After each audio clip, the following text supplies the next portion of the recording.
그날 아침 나는 오래된 휴대폰 화면을 멍하니 바라보았습니다.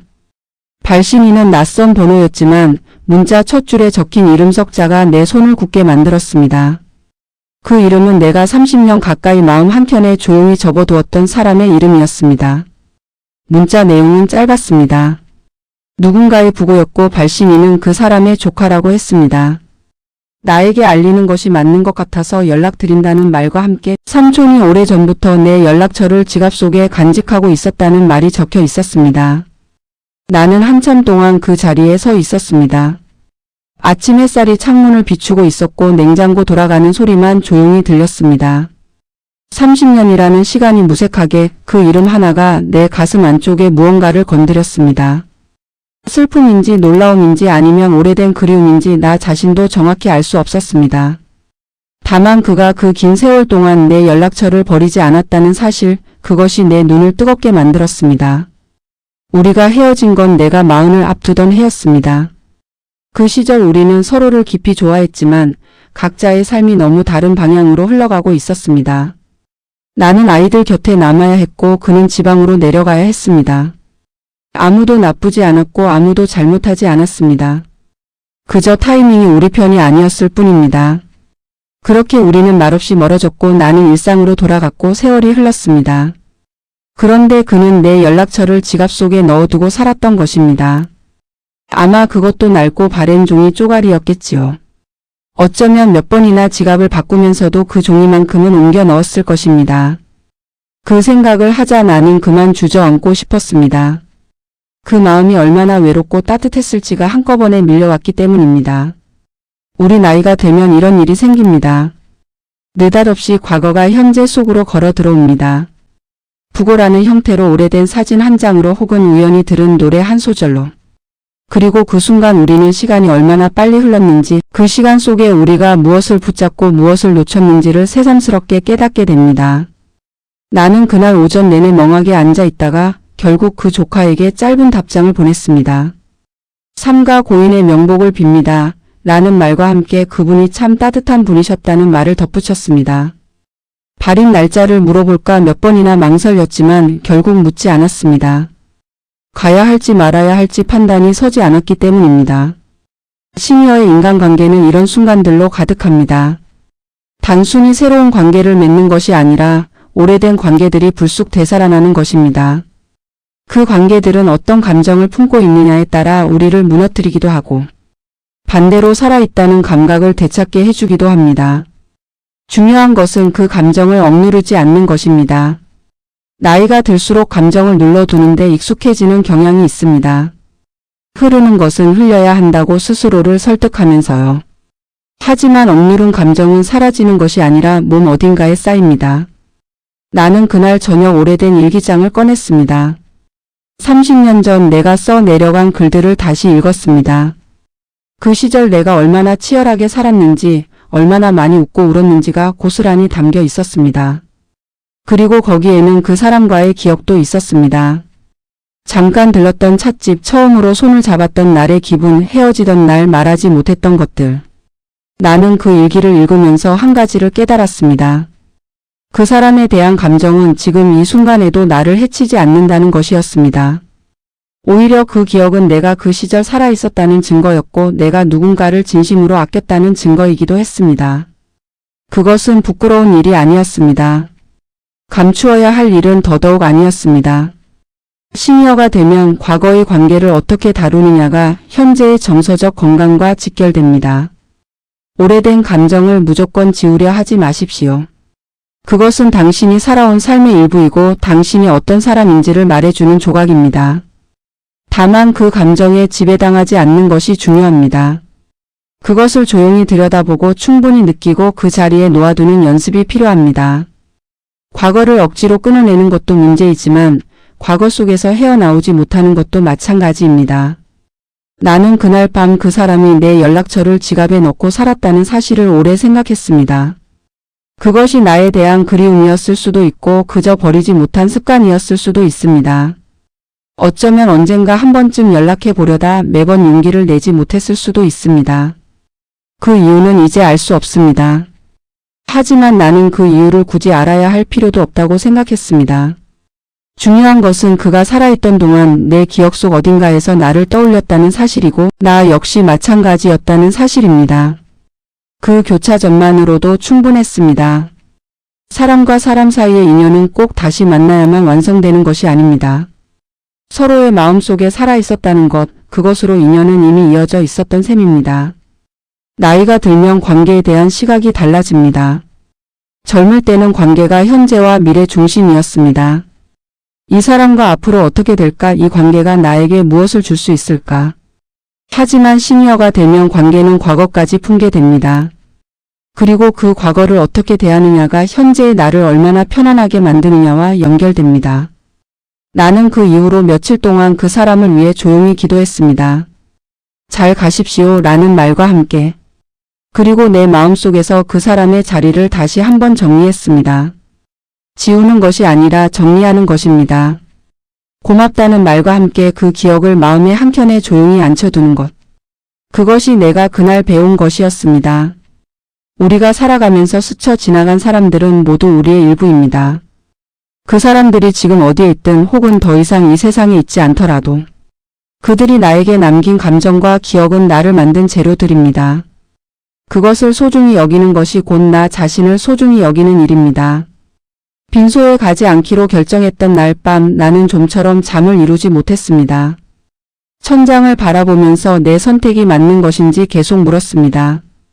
가야 한다는 마음과 가지 말아야 한다는 마음이 번갈아가며 올라왔고 그 사이에서 나는 이리저리 뒤척였습니다. 결국 새벽 3시쯤 되어서야 나는 조용히 스스로에게 말했습니다. 그와의 마지막 인사는 이미 30년 전에 끝났다고. 빈소에서의 인사가 아니라 그날 우리가 말없이 등을 돌렸던 그 순간이 진짜 마지막이었다고. 그렇게 생각하자 마음이 조금 가라앉았습니다.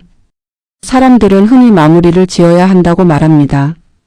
관계에도 마침표가 있어야 한다고 끝을 제대로 보아야 비로소 다음으로 나아갈 수 있다고 말하지요. 그런데 나는 그날 밤 다른 생각을 하게 되었습니다. 어쩌면 모든 관계가 깔끔한 마침표를 필요로 하지는 않는다는 것이었습니다. 어떤 관계는 그냥 그렇게 흐지부지 끝나는 것처럼 보이면서도 사실은 마음속 어딘가에서 조용히 계속되고 있는 것일 수도 있습니다. 나이가 들면서 나는 관계를 끝내는 방식에 대해 많은 것을 배웠습니다. 젊을 때는 끝이 항상 극적이어야 한다고 생각했습니다. 눈물이 있어야 하고 마지막 말이 있어야 하고 서로 돌아서는 장면이 있어야 한다고 믿었습니다. 그래야 그것이 진짜 이별이라고 여겼습니다. 그러나 실제로 살아보니 많은 관계들은 그런 식으로 끝나지 않았습니다. 그냥 연락이 뜸해지고 시간이 흘러가고 어느 날 보니 더 이상 연결되어 있지 않은 상태가 되어 있는 것이었습니다. 그것도 하나의 끝이었고 어떤 면에서는 가장 솔직한 끝이기도 했습니다. 시니어의 남녀관계에서 가장 어려운 것 중 하나는 바로 이 끝맺음의 문제입니다. 과거의 관계를 어떻게 마무리 짓느냐 혹은 마무리 짓지 못한 관계를 어떻게 안고 가느냐 하는 문제입니다. 주변을 보면 이것을 잘 해내지 못해서 오랫동안 고통받는 분들이 많습니다.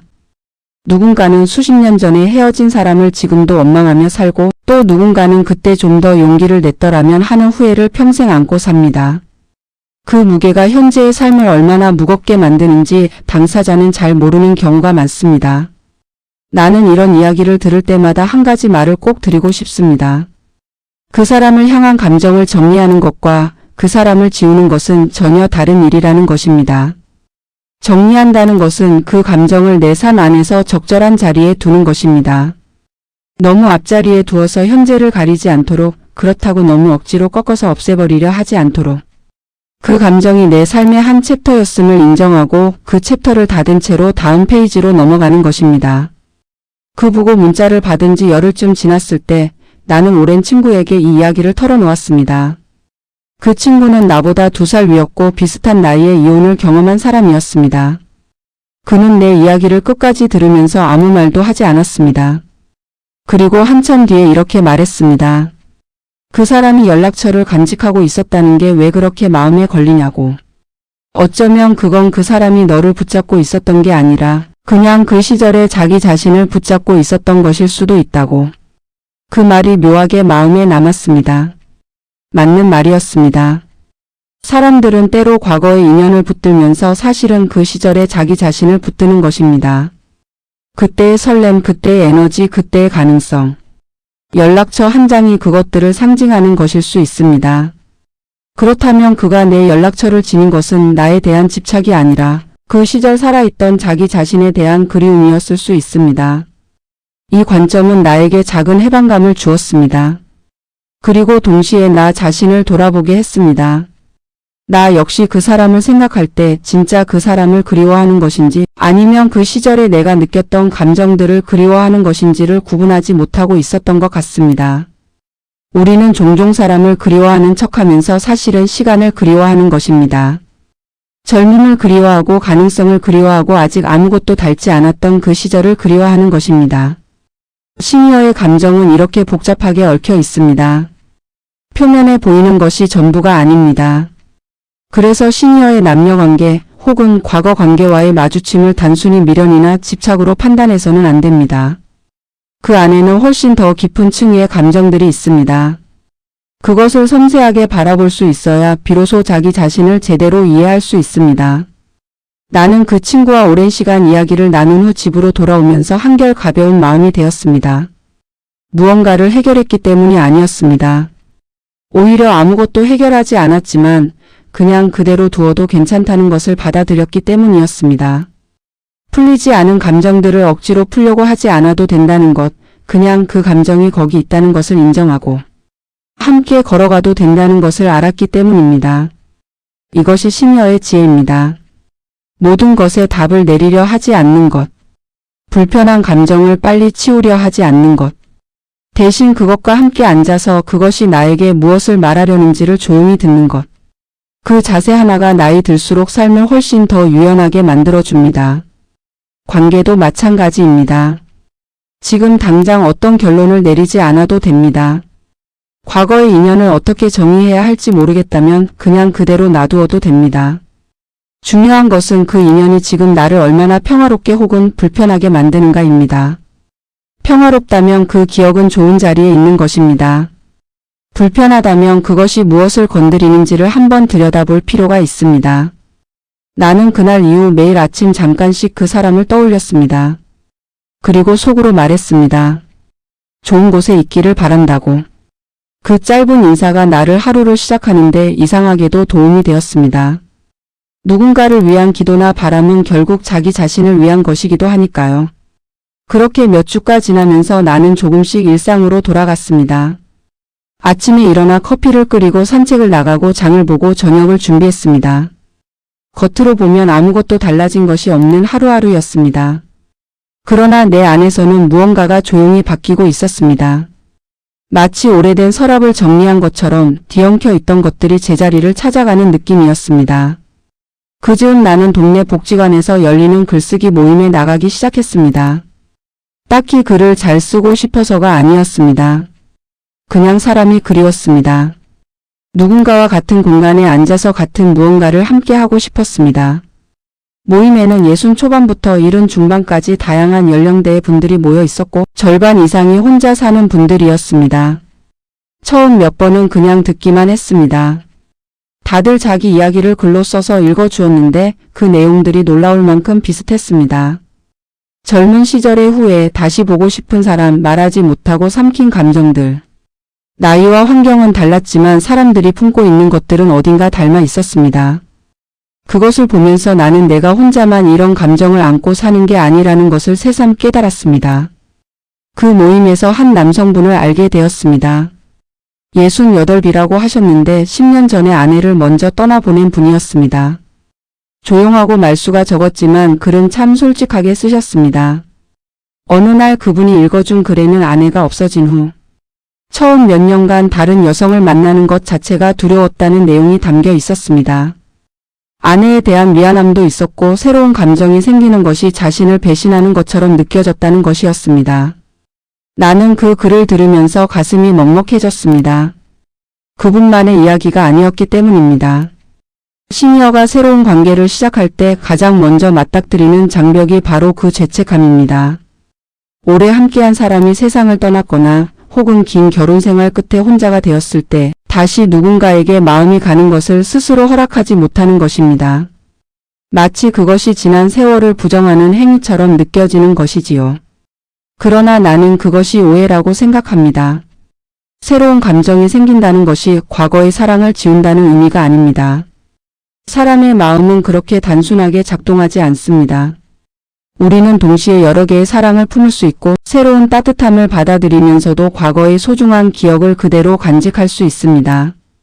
오히려 다시 누군가에게 마음을 여는 것은 살아있는 사람으로서 자연스러운 일이며 그것이 곧 삶을 계속 살아가겠다는 의지의 표현이기도 합니다. 그분과 나는 모임이 끝난 후 몇 번 차를 마시며 이야기를 나눴습니다.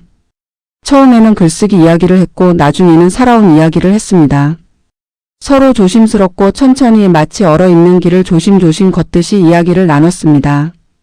어느 날 그분이 이런 말씀을 하셨습니다. 이 나이에 누군가와 이야기를 나누는 것 자체가 큰 위안이 된다고. 꼭 연인이 아니어도 그냥 내 이야기를 들어주는 사람이 있다는 것만으로도 하루가 달라진다고 하셨습니다. 그 말이 참 많은 것을 담고 있다고 느꼈습니다. 시니어의 관계에서 가장 중요한 것은 사실 거창한 사랑이 아닐 수도 있습니다. 내 이야기를 들어줄 사람, 같이 밥을 먹을 사람, 날씨 이야기를 나눌 사람. 그런 소소한 연결이 쌓이면서 외로움이 줄어들고 삶이 조금씩 따뜻해지는 것입니다. 그것을 굳이 사랑이라고 부르지 않아도 됩니다.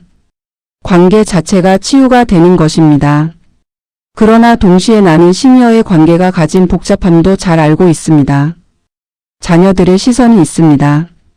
주변의 말들이 있습니다. 재산 문제나 건강 문제가 얽히면서 관계가 단순하지 않아지는 경우도 많습니다. 처음에는 따뜻하게 시작된 관계가 현실적인 문제들과 부딪히면서 상처로 끝나는 경우도 봐왔습니다. 그래서 더욱 신중해야 하고 그래서 더욱 자기 자신을 잘 알고 있어야 합니다. 내가 늘 강조하고 싶은 것은 관계를 시작하기 전에 자기 자신의 상태를 먼저 살피라는 것입니다. 외로움 때문에 누군가를 필요로 하는 것과 내가 충분히 온전한 상태에서 누군가를 선택하는 것은 전혀 다른 출발점입니다. 외로움에서 시작된 관계는 그 외로움이 채워지지 않으면 쉽게 흔들립니다. 반면 스스로 어느 정도 안정된 상태에서 맺어진 관계는 훨씬 더 단단한 바닥을 가지고 있습니다. 그렇다고 완벽하게 준비된 상태가 될 때까지 기다리라는 말이 아닙니다. 완벽한 준비라는 것은 애초에 존재하지 않습니다. 다만 내가 지금 무엇을 원하는지, 무엇이 두렵고 무엇이 설레는지를 스스로 직면하는 과정이 필요하다는 것입니다. 그 과정 없이 그냥 흐르는 대로 관계 속으로 들어가면 나중에 감당하기 어려운 상황들이 생길 수 있습니다. 글쓰기 모임의 그분은 그 후로도 계속 모임에 나오셨고 우리는 조용한 우정을 이어갔습니다. 어느 날은 그분이 먼저 연락을 해서 근처 공원을 같이 걷자고 하셨습니다. 나는 잠깐 망설였습니다. 이것이 어떤 의미인지, 어디까지 가야 하는 것인지, 내가 이것을 원하는 것인지를 잠깐 스스로에게 물었습니다. 그리고 나는 나갔습니다. 왜냐하면 그 망설임 뒤에 남은 감정이 거부감이 아니라 기대감이었기 때문입니다. 작은 기대감. 오랜만에 느껴보는 그 감각이 낯설면서도 반가웠습니다. 우리는 공원을 한 바퀴 돌면서 별 이야기를 다 했습니다. 어린 시절 이야기, 좋아하는 음식, 요즘 읽고 있는 책. 어색함도 있었지만 그 어색함이 나쁘지 않았습니다. 그날 집에 돌아오면서 나는 30년 전 부고 문자를 받았을 때와는 전혀 다른 감정을 느꼈습니다.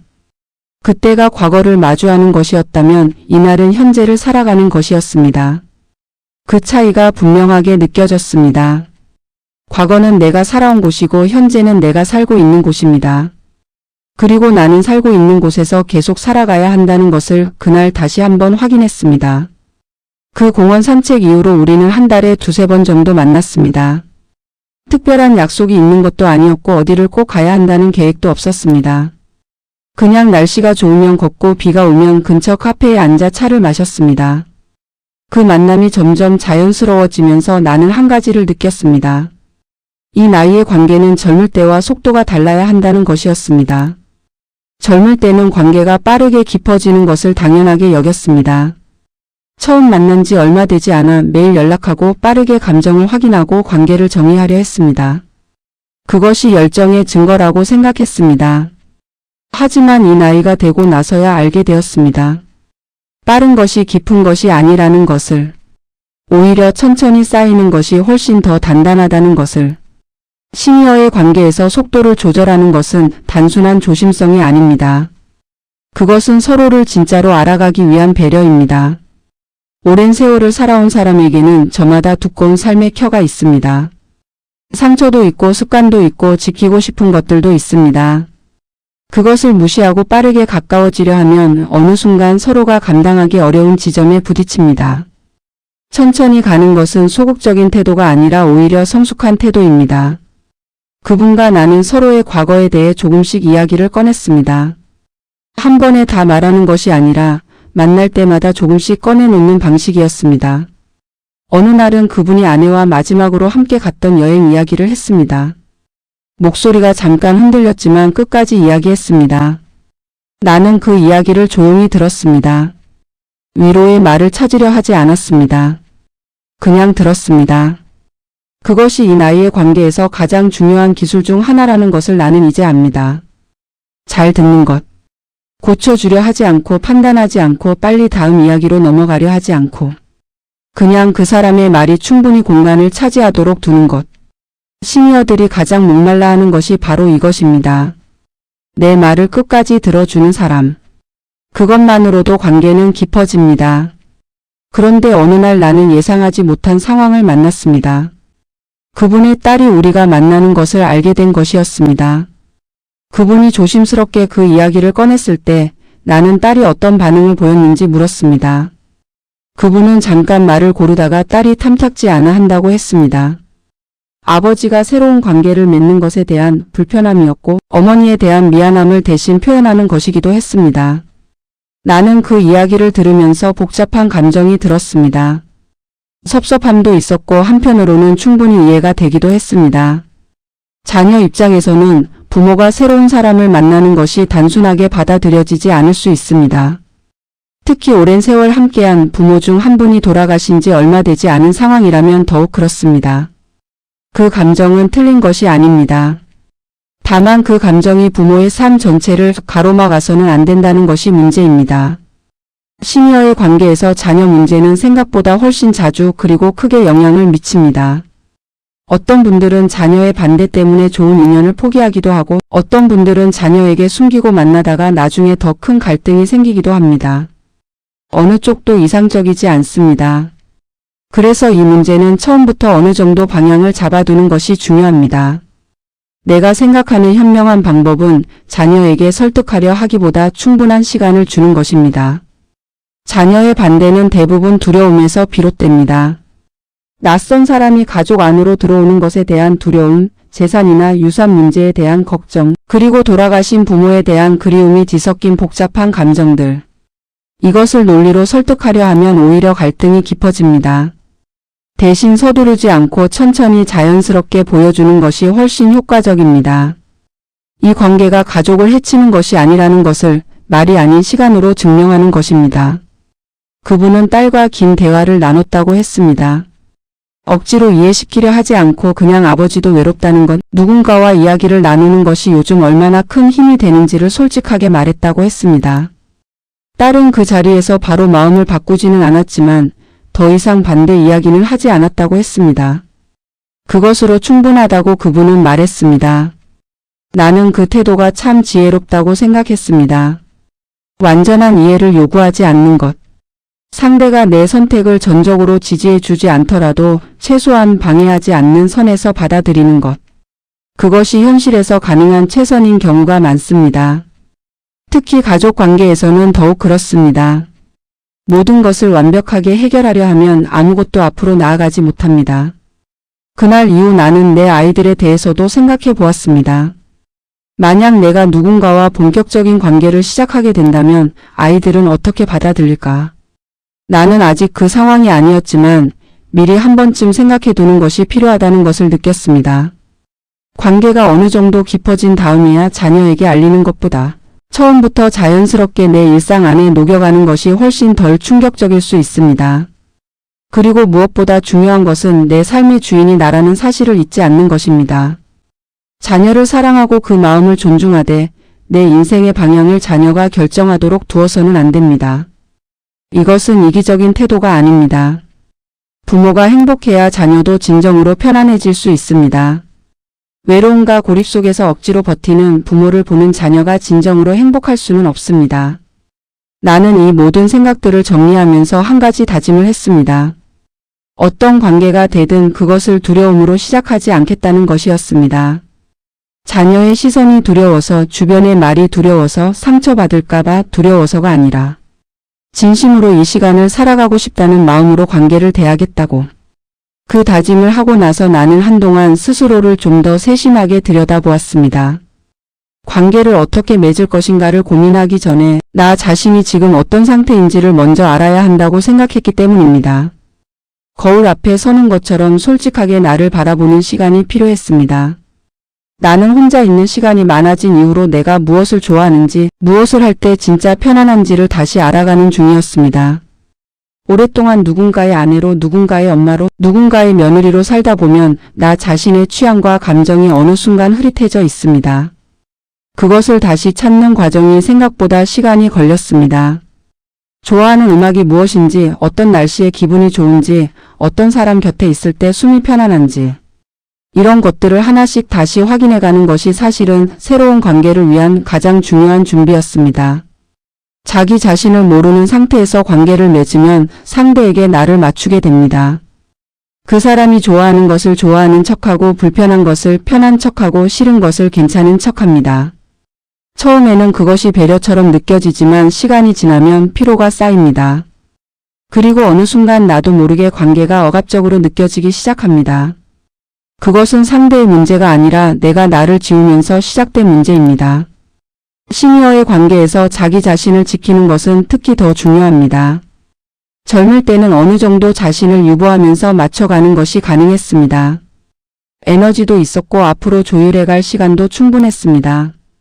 하지만 이 나이에는 이미 굳어진 삶의 방식이 있고 오랜 시간 몸에 밴 리듬이 있습니다. 그것을 무시하고 관계를 억지로 끼워 맞추려 하면 몸도 마음도 빨리 지칩니다.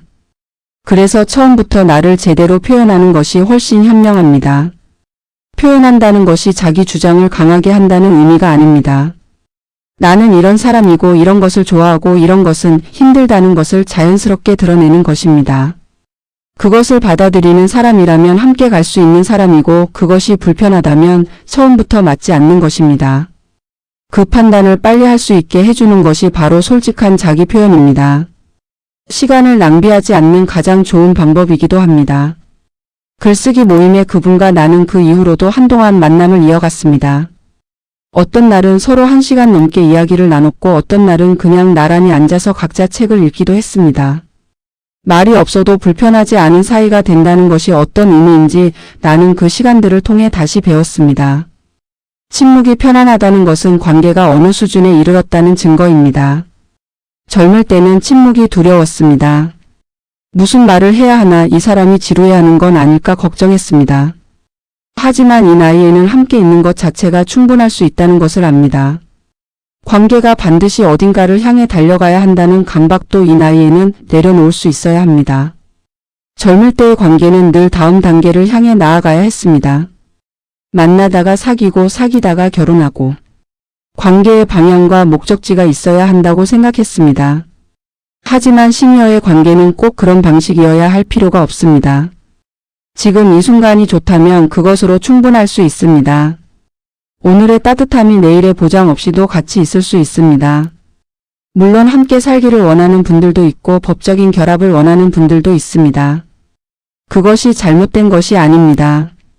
다만 그 선택이 외로움을 피하기 위한 도피인지 아니면 진심으로 이 사람과 남은 시간을 함께하고 싶다는 바람인지를 스스로 분명히 알고 결정해야 합니다. 그 두 가지는 출발점이 다르고 결국 도착하는 곳도 달라집니다. 나는 그분과의 관계가 어디로 향할지 아직 모릅니다. 그리고 그것을 지금 당장 결정하려 하지 않습니다.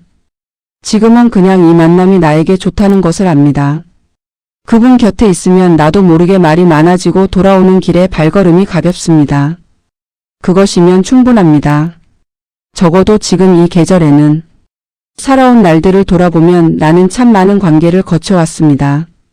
가슴 아픈 이별도 있었고 말하지 못한 감정도 있었고 잘 마무리되지 못한 인연도 있었습니다. 30년 전 그 부고 문자에서 시작된 이 긴 여정이 결국 나를 여기까지 데려왔습니다. 과거를 마주하고 감정을 정리하고 현재를 살아가는 것. 그 과정이 쉽지 않았지만 피하지 않았기 때문에 지금의 내가 있다고 생각합니다. 시니어의 삶에서 관계는 선택입니다. 누군가는 혼자 사는 것을 선택하고 누군가는 새로운 인연을 향해 마음을 엽니다. 어느 쪽이 옳다고 말할 수 없습니다. 중요한 것은 그 선택이 두려움이 아닌 자유에서 비롯되어야 한다는 것입니다. 세상의 눈치를 보거나 외로움을 못 이겨서가 아니라 내가 진정으로 원하는 삶의 방식이 무엇인지를 알고 그것을 선택하는 것. 그것이 이 나이에 할 수 있는 가장 용감하고 아름다운 일입니다. 마지막으로 한 가지를 꼭 말씀드리고 싶습니다.